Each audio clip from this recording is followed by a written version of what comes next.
And when I came up on the car, I hit the brakes really hard. When I felt it lean a little bit, I kind of looked through the rearview mirror, and I can actually see the trailer leaning.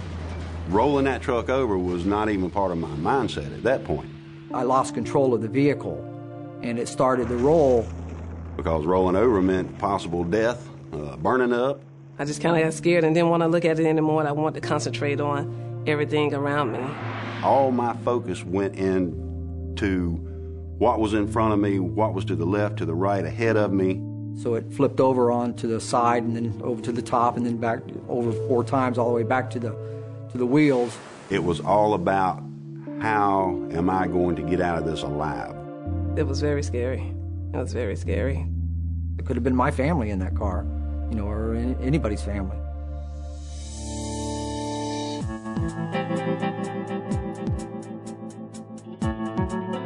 So, what causes a rollover?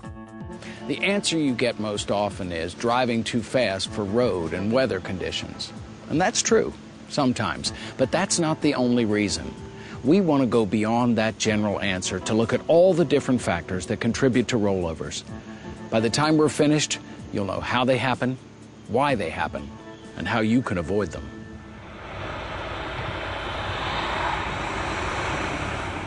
Rollovers can happen anywhere. You probably think most tank truck rollovers happen at exit and entrance ramps. The driver misjudges the curve and takes it too fast. But no, rollovers actually happen more often on straight roadways. Why do you think that is? It's probably because you're more focused on the road when you approach that exit or entrance ramp. Not so much on the straight roads. So our job here is to help you maintain that focus on all roadways. To do that, we'll look at several issues that affect the potential for a rollover. They include vehicle design and performance, load effects, highway factors, and driver factors. Let's start with the design and performance of cargo tank trailers. The first thing you need to know is the impact of a high center of gravity. Everything has a center of gravity. It's the place where an object is balanced in all directions. Anything with a high center of gravity relative to its width is less stable. And cargo tank units have a high center of gravity. That means the unit will lean when it enters a turn. How much it leans depends on the vehicle's speed, the sharpness and banking of the turn, and the unit's center of gravity. So the truck starts to lean, and what happens? Its center of gravity shifts towards the outside of the curve. When it does that, the liquid in the tank moves sideways. We call that sloshing. If this happens too suddenly and too strongly, it can roll the vehicle. If you hit the brakes suddenly, the liquid will surge forward. That can also cause you problems. What's the key word here? Suddenly. If you do things more slowly, you reduce the risk of problems.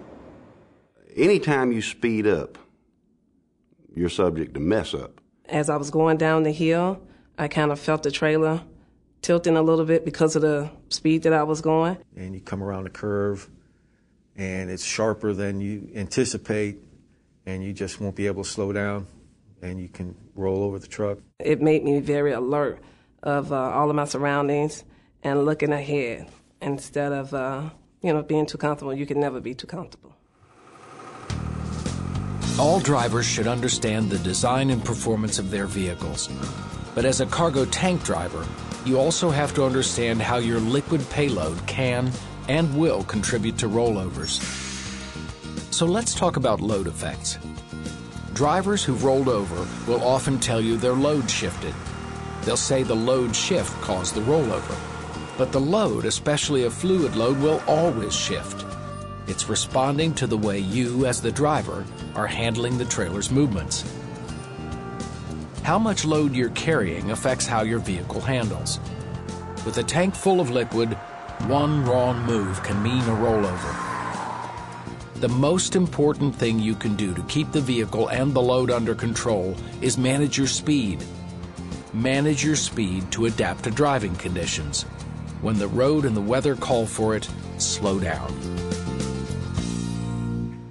As difficult as it can be to drive a full tank of liquid, partial loads are even more challenging because there's more room for the liquid to move.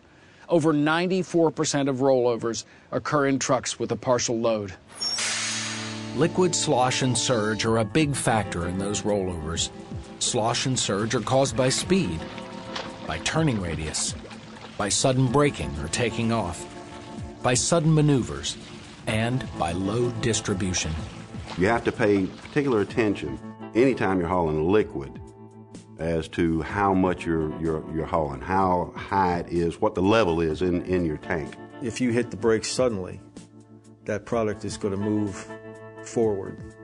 And when it does, and it hits that bulkhead at the end of the trailer, all that weight now is thrown forward at you.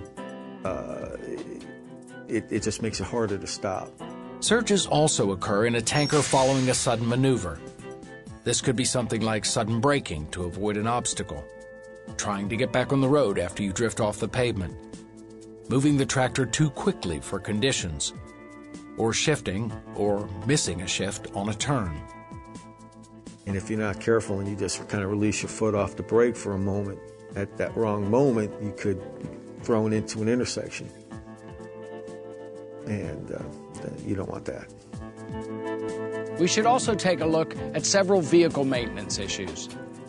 Things like poor brake performance, a damaged suspension, underinflated tires, and load dynamics. They could all contribute to a rollover. You could eliminate some of them with an adequate pre-trip inspection. If you have any questions about your vehicle, tell someone in maintenance or at dispatch. Don't leave with a vehicle that you aren't confident will perform safely. I mean, it takes just a few extra minutes to check all these things, and it could be your life if you don't. Now let's look at potential highway factors. These include sharp curves, steep downhill grades, soft shoulders, berms, mounds, and curbs, narrow driveway entrances or exits, and limited visibility areas that can reduce eye lead time for turns or hills. It's important to survey and identify high-risk sections of regularly traveled routes. If at all possible, survey routes to unfamiliar destinations in advance to identify and avoid high-risk areas, and proceed cautiously until you know and are comfortable with the route. Remember, you're the professional on the roads you travel. If there's a road design condition that makes you feel uneasy, report it to your company. Changes in dispatch or additional warning signs at locations like that could help prevent rollovers. You see this sign? This information is not for you. It's for passenger cars traveling in good weather. Fleet safety experts say that when you enter this curve, you should drop your speed at least 10 miles per hour below what you see here. We all know that long downhill grades can lead to excessive speed. So, are your brakes properly adjusted? Have you shifted to a lower gear? The only acceptable time to deal with downhill grades is before you start down them. Don't rely on the feel to estimate your speed. Remember that the larger the vehicle, the slower the driver thinks it's moving. So always check your speedometer before you enter curves, ramps, or downhill grades. And remember, newer trucks don't have the same engine retarding as older models. Be sure to set your jake brake properly. Be aware of the shoulder conditions on any roadway. Dropping off onto a soft shoulder may cause the outside wheels to sink and trip the whole unit on its side. Tripping happens a lot on entrance or exit ramps that have a curb on the inside of the curve. When you're traveling a little too fast, the tanker wheels will track inside of the tractor wheels. So even though the tractor takes the turn just fine, the trailer tires may swing in a little closer. They'll hit the curb and trip the unit. A good rule of thumb is to allow about 3 to 4 feet of clearance between the tractor's tires and the curb. That way, the trailer tires should be clear of the curb, even if off-tracking occurs. An improper recovery can lead to a reverse tripping condition. Let's say you go off the roadway and you try to bring the tractor back onto the roadway too quickly and at too fast a speed. This could trip the unit when the tires hit the shoulder berm or the pavement on the return. Wide intersections may cause you to be too confident when you're turning. Always gear down and slow down before the turn. Generally, you're taught to square the turn at slow speeds to reduce the impact of off-tracking. But loads with a high center of gravity have to be driven differently through intersection turns. You should round the turn to make sure the trailer doesn't have a sudden change in direction. Cutting short on a turn is one of the most common errors. Be aware of soft berms and narrow culverts. Wet weather may soften berms, and narrow culverts may allow the rear tandem to slip off the driveway into the ditch, and that could overturn the unit. When traffic conditions allow for it, making a left turn into a driveway is safer than making a right. It gives the rear tandem more room to track the tractor's path.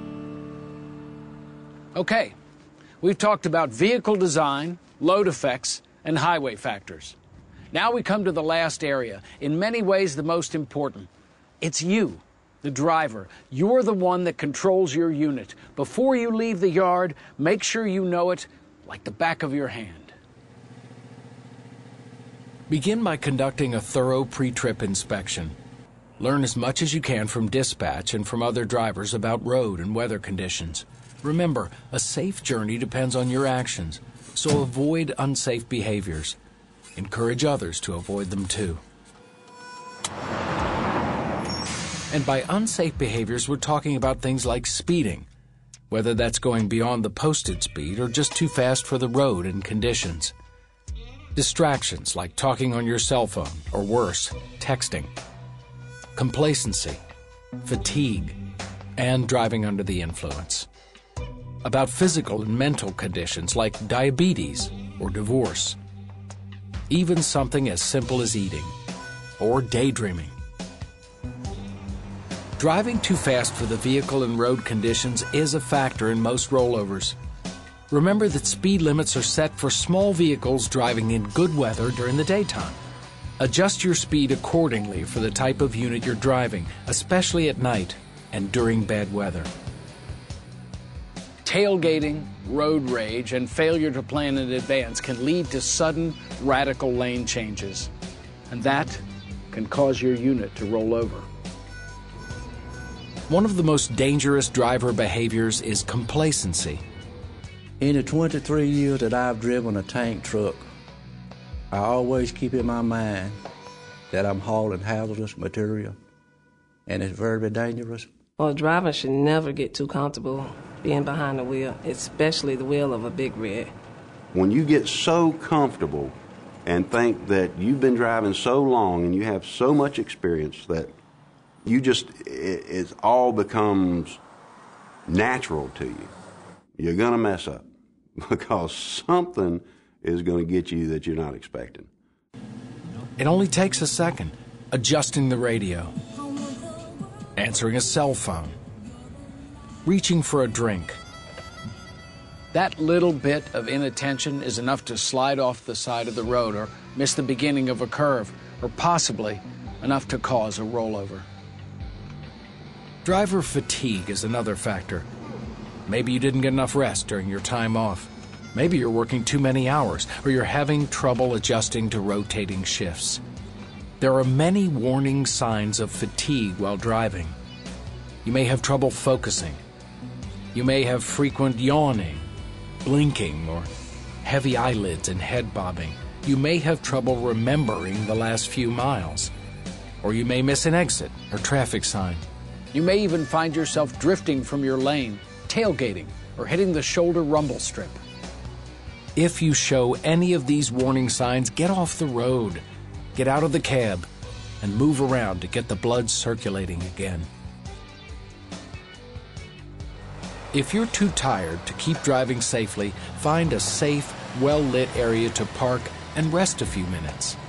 caffeine, energy pills, loud radios, opening the windows, and other tricks to stay awake don't work. Don't try them. Instead, follow the hours of service regulations and get plenty of rest during your off hours. Obviously, driving under the influence of drugs or alcohol is not permitted, but it could be a major factor in a rollover. Even over-the-counter drugs can impair your driving. Read and follow all precautions anytime you're using medication. Well, there you have it. Rollovers happen too often in the cargo tank industry. They can be severe, and they can mean the release of hazardous materials. And they can happen because of the design and performance of the trucks, because of the characteristics of the roadway, and because of the actions and behavior of the driver. In most rollovers, speed too fast for the conditions is a major contributor, and it's one that's entirely under your control. We hope that you now have a better understanding of the factors that can lead to a rollover. And we hope that you're better prepared as you head out on the road. The bottom line is simple. Rollover crashes are preventable. Rollover crashes are unacceptable, and you are the key to eliminating them.